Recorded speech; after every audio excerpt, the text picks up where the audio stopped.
What's good, everyone? This is Raw Truth Media, giving you the raw content that you deservedly need. Please like and share this video throughout all social media platforms. Now, I'm going to talk about Jackson State versus Lane College. And there's some things you all should know about this. I get it. This is a D2 team, and a lot of fans in the HBCU space do not want FCS, the ones that care about football. They don't want the FCS 1AA teams scheduling D2 teams. They rather them test their mettle against competitive FCS teams or a lower level FBS team. But this game is being played because it has historical significance. I believe Lane College played in the SWAC at one point. Correct me if I'm wrong in the comment section. Also, this will be the first time in a while, probably ever, that Lane College played against Jackson State at Veterans Memorial Stadium.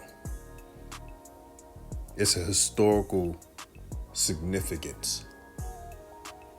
And if you're not from Jackson, I'm not from Jackson, but I have a lot of family members that attended SWAC schools from Texas to Louisiana. So I'm pretty familiar with it. My father went to PV, for those who don't know. So it's ingrained in me. But let me digress. Here's what I want Jackson State to do. And I not only said this, TC Taylor has said this. Jackson State has to play clean football. And yeah, you could say coaches can do a better job of preaching a line to sign football, but the players, they have to buy in. But it takes two, right? And TC Taylor is a second-year coach. So progression-wise, he's moving steadily ahead. But there's a lot of games to be played. And this is his chance to not only have a potential winning SWAC season, winning the SWAC championship game, but potentially go to the the Celebration Bowl and potentially winning that. But in this matchup, I just want to see Jackson State improving the penalties. Avoid just beating themselves. How many times you just see, I believe they had 7 or 8 penalties against ULM, which is more than 5, of course. It's not that bad, but it's bad enough with 8 penalties. But the penalties came at the wrong time. So if you prevent the penalties from coming at the wrong time, being drive killers, that can slide. But in this game, can you at least lower the penalties to 3? Let me repeat this. Jackson State, if you can at least limit the penalties to 3, then we could see something. Then this will be a better show. For the plays, now I'm not an offensive coordinator. I'm not trying to tell the offense coaches what to do. This is what I would do. And what I would do, looking at the receivers, man, these receivers are dogs at Jackson State. They're tall, athletic. They can catch at the high point, and they're burners. I'm doing long range routes. None of those short routes, especially this team. I'm launching the routes like a launch code because their DBs cannot match up with Jackson State. I'm doing that all game until they stop it. Of course, meaning Jackson State is going to get the running game involved. But I'm airing it out. Also, Travis Terrell. I don't care if he's at running back. I don't care if he's at slot receiver. Get him in space and let him cook. You know what he reminds me of? He is the SWAC version of Tavon Austin. And that's a good comparison to have because he is one of those matchup nightmares where you have to key in on. where the defensive coordinator tells his players, hey, look out for that guy. And he's only a freshman. Only a freshman. But I cannot wait to see his progression. And I pray and hope he stays at Jackson State for a while. Because with this new era of college football, you never know. But at the time being, man, he's talented. Speaking of the running back position, Irv Mulligan, J.D. Martin. I hope they play, but if they don't play in this game, I'm cool with it. This is a D2 team.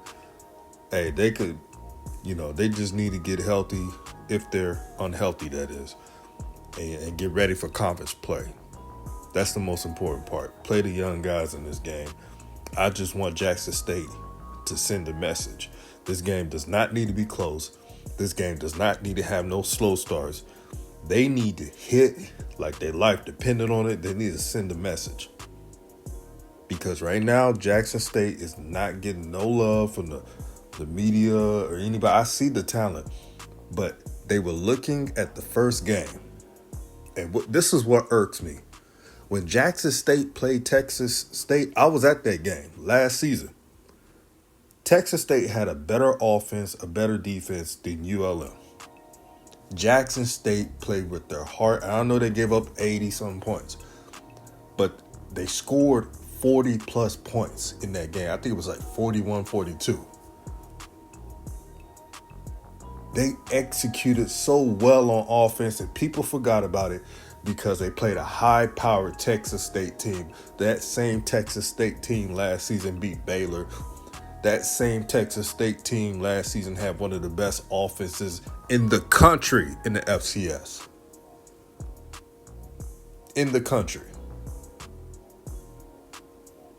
So when I saw the ULM game and seeing passes not being connected, routes being short, just like it was conservative. The plays were conservative. That's what irked me. Another thing that irked me, the bad tackling. I'm going to keep telling you this until the message is clear. The JSU D tackles, linebackers, y'all got to help the DBs out because the safeties are cold for JSU. And I just don't want the safeties to overhelp, because when you play those teams that have a good, solid quarterback and they catch you slipping and they hit the play action, then you're going to be like, man, we should have shored up the middle so we won't have any leak outs. You don't want to have those regrets, especially in conference play. But Jackson State, this is the game to send the message. I know the phrase is Jackson State by 40. But it needs to be Jackson State by 50. Yeah, I said it. Jackson State by 50. I would go 60. No. That's my goal for JSU. Beat this team by 50 points. 50 or more.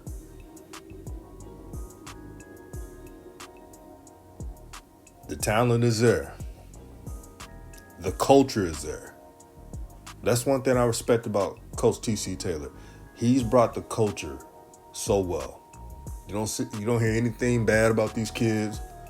They go to their classes. They're not in that foolishness. They're yes sir, no ma'am type of brothers. They're respected in the community.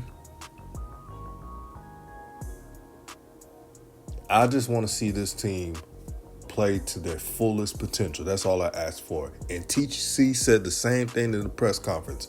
And shout out to that brother, because one thing about Coach TC Taylor, he won't lie to you. When he sees something wrong with this team, he gonna let you know. This is Raw Truth Media to give you the raw content that you deservedly need. JSU, you know what to do. Handle business.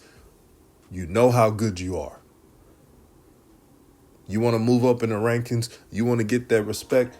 You beat the crap out of this team, and you keep going until you hit another roadblock like every other team does, but it's how you respond. You know what to do. But this is Raw Truth, and I'm out.